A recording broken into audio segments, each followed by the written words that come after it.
ଏଥିରେ ହସେଇବି ଯେଉଁ ଚିରାଚରିତ ଧାରା ହରି ଭାଇ କି ଲୋକ ଭଲ ପାଆନ୍ତି ଯେ କ'ଣ ହରି ଭାଇ ମାଡ଼ ଖାଇଲେ ହିରୋ ଏଇ ଯେଉଁ ଭିଲିଆନ୍ ହାତରୁ ଲୋକ ଟିକେ ମଜା ପାଆନ୍ତି, ହିରୋଇନ୍ ବାପ ପିଟିଲେ ମଜା ପାଆନ୍ତି ହେଲା। ତେଣୁ ସେମିତି ହେଇଛି ହିରୋ ହିରୋଇନ୍ର ମିଳନ ବିଚ୍ଛେଦରେ ମୁଁ ଗୋଟେ ସହାୟକ ଭୂମିକା ହେଇଛି ଏବଂ ତାଙ୍କ ପାଇଁ ମୁଁ ମାଡ଼ ଖାଇଛି, ଗାଳି ଖାଇଛି, ପୁଣି ଦୁଇ ଜଣଙ୍କୁ ମିଶେଇଛି। ଏ ସବୁ ସିନେମାରେ ଥାଏ ପାଖାପାଖି, ଏ ସିନେମାରେ ସେଇଆ କମେଡ଼ି ବହୁତ ଅଛି, ହିରୋ ସାଙ୍ଗରେ ପୁରା ପାରାଲାଲ ବହୁତ ଅଛି ଏବଂ ଭଲ ଲାଗିଛି ଏବଂ ଆଶା କରିବି ଯେ ଯେଉଁ ଧାରାରେ ଆମେ ବର୍ତ୍ତମାନ ଚାଲିଛେ ଓଡ଼ିଆ ସିନେମା ଯେଉଁ ଲୋକ ଆଶୀର୍ବାଦ କଲେଣି, ଭଲ ପାଇବା ଦେଲେଣି, ତ ଇଏ ନିଶ୍ଚିତ ଭାବରେ ଆଉ ଗୋଟେ ପାହାଚ ହେଉ ଏବଂ ଆସ୍ତେ ଆସ୍ତେ ଆମେ ଆହୁରି ଯେଉଁ ସୁନାମ ହରାଇ ଦେଇଥିଲେ ତାକୁ ଆମେ ଫେରି ପାଇବାକୁ ଚେଷ୍ଟା କରୁ। ପୁରୁଣା ଦିନକୁ ଫେରି ଯାଇଛନ୍ତି କି ଫିଲ୍ମରେ?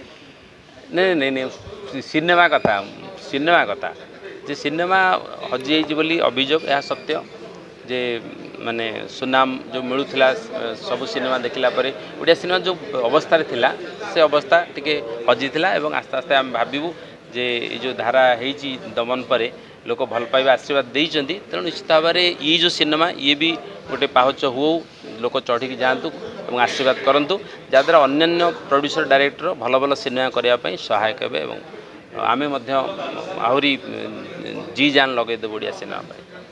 ଆପଣଙ୍କ ଆକ୍ଟିଂରେ କେତେ ଆପଣ ଖୁସି ଅଛନ୍ତି? ସେଇଟା ଦର୍ଶକ ଦେଖିଲା ପରେ ମାର୍କ ଦେବେ ନା ଆପଣ ସ୍ପେଶିଆଲ ଦେଖିକି ମାର୍କ ଦେବେ?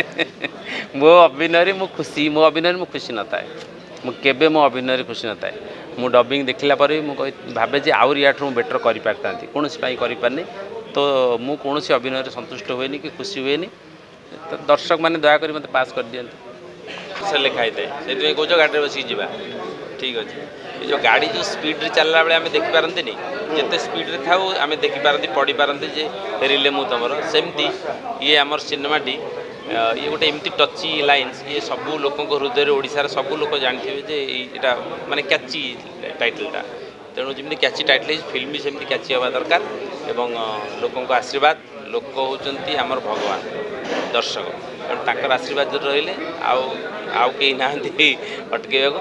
ତ ସେଇ ଯେଉଁ ଟ୍ରକ୍ ପଛରେ ଯେଉଁ ଧାରା ଲେଖା ହେଇଥାଏ, ଯେଉଁ ସ୍ପିଡ଼ରେ ସେ ଚାଲେ, ଆମେ ଚାହୁଁଛୁ ଏ ସିନେମା ସେଇ ସ୍ପିଡ଼ରେ ଚାଲୁ ଏବଂ ଲୋକଙ୍କର ଭଲ ପାଇବା ମିଳୁ। ଓଡ଼ିଆ ସିନେମାକୁ ଯେଉଁ ଲୋକ ଧୀରେ ଧୀରେ ଭଲ ପାଇବା ଦେଲେଣି, ଇଏ ଆଉ ଟିକେ ସ୍ପିଡ଼୍ ଅପ୍ କରେନି।